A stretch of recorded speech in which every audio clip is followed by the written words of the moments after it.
देखिए, आज के समय में प्रेमानंद बाबा को कौन नहीं जानता।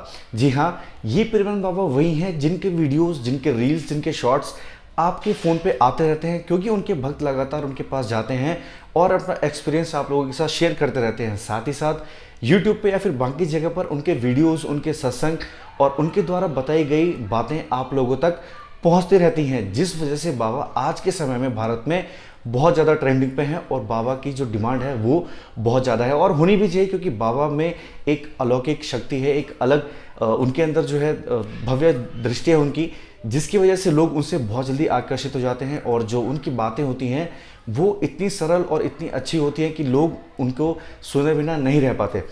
इसी बीच में हम लोग बात करते हैं कि अगर बाबा इतने ज़्यादा ट्रेंडिंग हैं और बाबा के आसपास इतने ज़्यादा लोग रहते हैं, भक्त उनसे मिलने आते हैं, साथ ही साथ उनके साथ सिक्योरिटी की समस्या और बाकी समस्याएं भी उत्पन्न होती हैं, जिसकी वजह से आपने बहुत बार उन्हें देखा होगा जब वो सुबह परिक्रमा के लिए निकलते हैं तो उनके साथ कुछ लोग उनकी प्रोटेक्शन के लिए, उनको स्कॉट करने के लिए उनके साथ जाते हैं। लेकिन उसमें से दो लोग कुछ इस प्रकार से खास हैं कि उन्हें आप लोगों ने मेरे ख्याल से अभी तक नोट नहीं किया होगा कि वो कौन हैं और इतने क्लोज रहते हैं।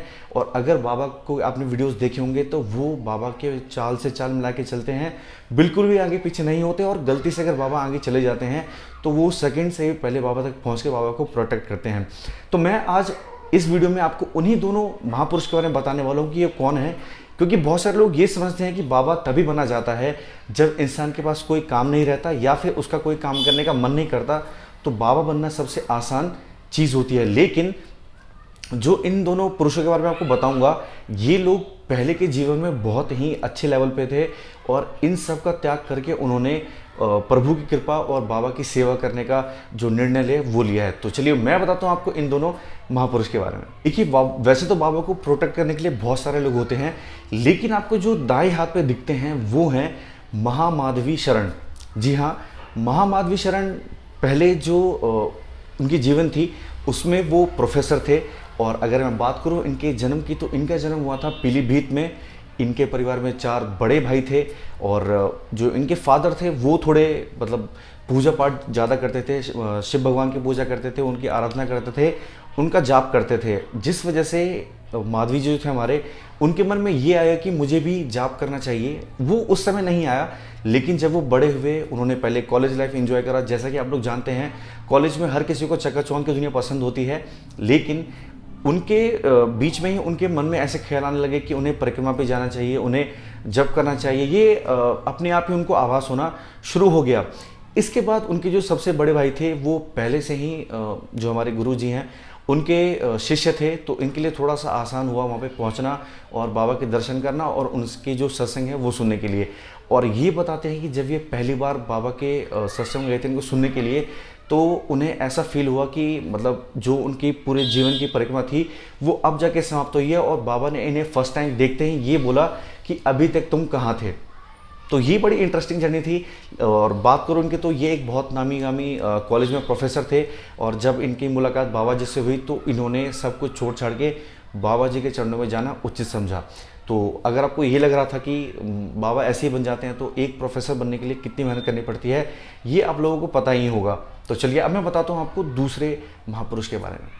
चलिए अब बात करते हैं जो बाबा के लेफ्ट साइड में रहते हैं उनका नाम है नवल नागरी जी और ये पठानकोट जो कि पंजाब में है, पहले वहाँ रहते थे। और इनकी जो माता थी वो आर्ट एंड क्राफ्ट की टीचर हैं और फादर जो थे वो आर्मी में थे और इन्होंने भी आर्मी में अपनी सेवा दी है 2008 से 2017 तक। जी हाँ, और ये पोस्टेड थे कारगिल में। अब कारगिल के बारे में आप लोगों को पता है कि वो एरिया कितना ज़्यादा सेंसिटिव है और वहाँ पर कितनी सारी प्रॉब्लम्स होती हैं। अब इन्होंने जो बाबा का दर्शन किया था वो किया था 2016 में। इन्हें किसी ने बताया कि आप वहाँ जाइए, वहाँ बाबा हैं और वो इस तरीके से बातें बताते हैं जो कि आपकी किसी हेल्प की होंगी। और ये उन्होंने बताते हैं कि इन्हें एकदम से मतलब कोई आया और उन्होंने बताया और वो बाबा के सत्संग में चले गए। और जब बाबा से फर्स्ट टाइम मिले तो इन्हें भी वही वाला अनुभूति हुआ कि मतलब इतने टाइम से मैं कहाँ था, मेरा सही जगह यहाँ पर है और बाबा जी से ये कनेक्ट हो गए। और उस दिन से ये आश्रम में रहने लगे, बाबा की सेवा करने लगे और आज के समय में आप इन्हें बाबा के लेफ्ट साइड में देखते होंगे। तो अगर मतलब ये स्टोरी मैंने आपको आप लोगों को इसलिए बताई है कि बहुत सारे लोगों को लगता है ना कि बाबा बनना या फिर पुजारी बनना या फिर किसी भी टाइप का जो धार्मिक लोग होते हैं वो बनना इसलिए लोग पसंद करते हैं कि इसमें कोई काम नहीं होता, किसी के पास काम नहीं होता, तो वो इस चीज़ों में चले जाते हैं। लेकिन अगर इन दोनों की स्टोरी आप सुनते हैं तो मेरे ख्याल से आपको पता चल गया होगा कि लोगों को पैसे से या फिर अपने ओहदे से और इन चीज़ों से फ़र्क नहीं पड़ता जब वो सच में भगवान का एहसास करते हैं, भगवान को पा लेते हैं और उसी में अपना जीवन आगे ले जाने के लिए कोशिश करते हैं। तो उनके लिए ये पैसा, ओहदा, ये सब मैटर नहीं करता। तो ये था आज का वीडियो, और अगर ये वीडियो आपको अच्छा लगा हो तो मेरे चैनल को सब्सक्राइब करें, वीडियो को लाइक करें, कमेंट करें और अपने दोस्तों में शेयर करें। तब तक के लिए धन्यवाद।